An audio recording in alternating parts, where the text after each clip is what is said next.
Well, this is the second time I'm doing this one because apparently it did not save for some reason. I have no idea why. Alright, welcome back to Nick Lenz's Movie Reviews, episode 30, and for the first time in 11 episodes, double feature number 7. Yes, double feature number 7. And I'm doing the first two of 4 of the Frankenstein film series. Now there's only 4 films and it's on to the crossover ones. Okay? First up, it is Frankenstein, starring Boris Karloff as the iconic monster, with Colin Clive as Henry Frankenstein. Now I should point this out that Henry Frankenstein is not the name of the actual character in the novel, and nor is he in other adaptations of this particular book. The rest of the time it is Victor Frankenstein. Heck, even the Hammer series calls him Victor. But in the case of this series, his name is Henry. And also, there's something else. The monster is never technically referred to as Frankenstein at all.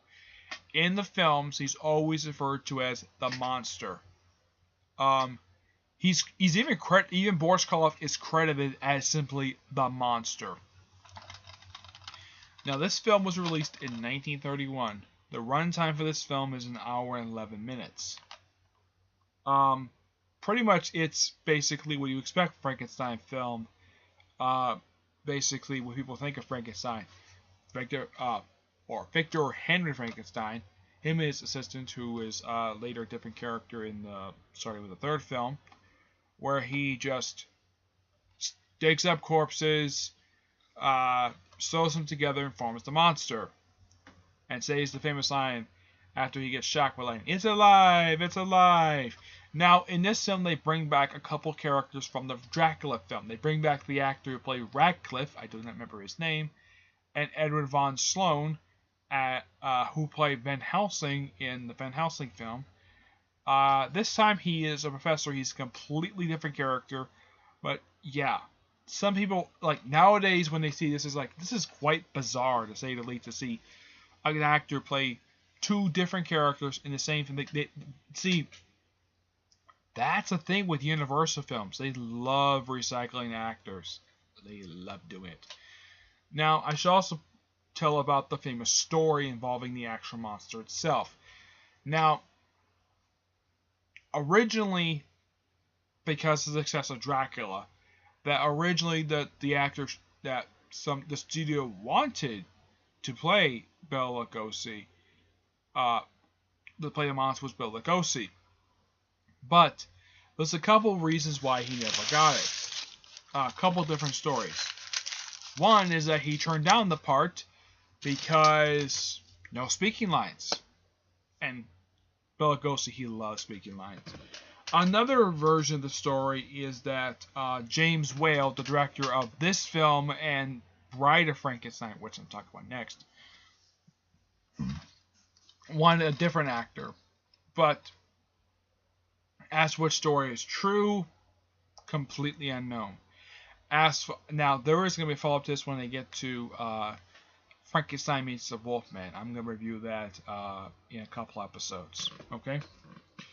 But the thing with this film and the follow-up film is that the second film, Bride of Frankenstein, picks up right where this film leaves off.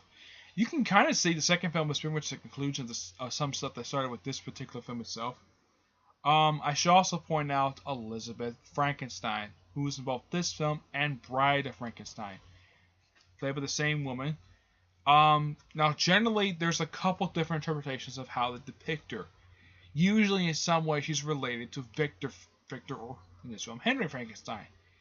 Most interpretations has her as his cousin. This is prior to them getting married. The other one is basically being the adoptive sister. Adoptive sister, not biological sister, so it's not incest. But that's how generally that she's depicted. Now, the thing with the sequel, I give this film 10 out of 10. Yeah, it's instant classic. The thing with the sequel Bride of Frankenstein is that they actually had something different that this film did. This one actually had an opening, quite different opening. They actually had Eliza Lightkenser, who played Mary Shelley and the Bride of Frankenstein herself. When she is Mary Shelley, she has short hair, like tomboyish short hair. When she's the bride, she's wearing a wig with a white streak up her hair. Now she's only on screen as the bride for about 5 minutes. That's something kind of bad about the Bride Frankenstein title. The film is that the bride herself only shows up for about 5 minutes. They basically build up to her. The film was shot really well. I do praise it for that. And the film itself was released just 4 years after the first film was, and it's 4 minutes longer. That's the only difference. It's only 4 minutes longer, which is something. Let's see. This one starts something that starts two things that basically get sort of continued other interpretations of the Frankenstein series. One, of course, is the Frankenstein monster speaking. Yes, the monster speaks the first time. The other, of course, is the blind man. Yeah, he makes his first appearance in the Bride of Frankenstein film. Let's see, what else should I talk about when it comes to this film? Pretty much it's like bring back people who survived from the previous film. Now, Frankenstein, Dr. Frankenstein, he basically is a baron in these films. A lot of interpretations depict him as a baron, despite the fact he's also called Dr. Frankenstein. But since he's German, he has a title. His title is Baron. He's typically also referred to as Baron Frankenstein. And basically, he apparently dies at the end of the first Frankenstein film. But in the second film, surprisingly, he survives falling off a burning windmill. I am not kidding about this. The guy fell off a windmill, landed back first on the ground, and yet somehow the guy survived. Yeah, it's bizarre to say the least. I'm like, how the heck could any... Now, under normal circumstances, no guy can survive falling off a burning windmill. The monster, I accept him surviving. But the doctor? Really? Yeah, this is basically, if you're watching these films for the first time, yeah, when you see this is as a sequel, you're scratching your head thinking, how the heck could he have survived? He fell off a windmill. A windmill is generally 4 stories tall. Under normal circumstances, nobody can survive that unless, of course, he landed on something, which, from watching the first film, there was nothing around this windmill but grass. And I highly doubt the grass broke this guy's fall. And he was pushed off the windmill by the monster. Yes. But, that's all I want to say in The Bride of Frankenstein. I'm going to give the film a 10 out of 10. Instant classic. But, that's it for this episode. I would say more, but that was in the end of the video that wasn't saved properly. But in the next episode, it's going to be a triple feature. Yes, my second triple feature, where I'm going to cover the last 2 films of the Frankenstein movie series and the first one of another one. Okay? But until then, I will see you there. Bye. Please.